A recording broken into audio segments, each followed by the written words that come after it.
Debunking the book of Jasher. Some of y'all need to stop reading extra biblical texts and believing that they are the word of God, because they are not. In this case, 100% storybook. I'm referring to where it talks about Nimrod, the king of Babel, who was Armaphil, whatever that says. Now, that's mentioned in Genesis 14. Now, according to Captain Cookie, it was actually Abraham that did it, but this book of Jasher claims that, and you'll see at the bottom, that it was Esau unaliving Nimrod, which didn't happen. Math it out. I'm going to show you. Pre-flood, they lived 900. Lamech was a baby at 777. Another fairly young one was Mahalalel, who was 895. Up to Noah, who was 950. Okay? Now, Shem was born before the flood. He was 98 years old. So you can see that they lived a long time before the flood, because before the flood, there was an ice firmament. Then God opened up the firmament and it flooded the earth through the sky, through the firmament, and from below the ground. Now, Shem, being born before the flood, only lives another 502 years, after the flood. There was double the amount of oxygen pre-flood. After the flood, there's less oxygen, and therefore the life expectancy starts to drop. Now, after the flood, Arphaxad is born the first year after the flood waters subside. He lives to be 438 years old. That's the same generation as Cush. Cush is generation 1, born after the flood. Now, Shelah is going to be generation 2, born after the flood.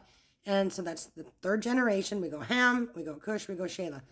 Nimrod is born in that same generation. Shelah lives to be 433, Eber 464. So we know that the first few generations still lived to be in their 400s. Then we got Peleg, and it was in the time of Peleg that the Tower of Babel incident happens. So whether it happens at the beginning, whatever. By that point, Nimrod's already 300-something years old. So we know he's not living to be 500, 600, anything like that. Then the life expectancy drops. We got Reu, however you pronounce that, 329. Sereg is 230. Life expectancy is dropping again. Nahor, 148. Terah is living a long time at 205. And then it's dropping even more, 175, 137, 180. Now, Jacob and Esau are born in the year 2165. That is 614 years from when Shelah was born, which is the third generation. And Nimrod, we know, was already in his 300s. You got to remember, he had a lot of people following him at that time.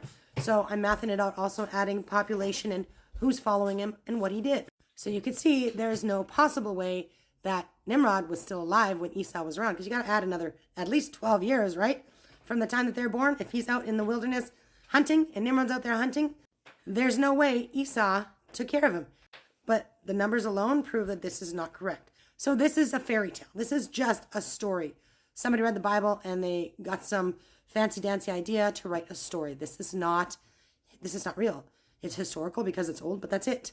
So let's not take this stuff seriously. Let's not take it for the word of God, because it is not. So don't believe everything you read in these things, because remember, Satan's about half truths and whole lies.